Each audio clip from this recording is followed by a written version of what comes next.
Herkese merhaba arkadaşlar, kanalımıza hoş geldiniz. Siyah Gül'ün gizemi çözüldü.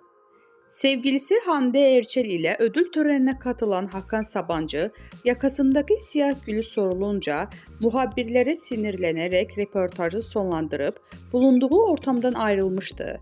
Sabancı'nın yakasındaki gülün sorulmasına bu kadar sinirlenmesi merak uyandırdı. Hakan Sabancı'ya bu kadar kızdırılan yaka çiçeğinin gizemi sırrı çözüldü.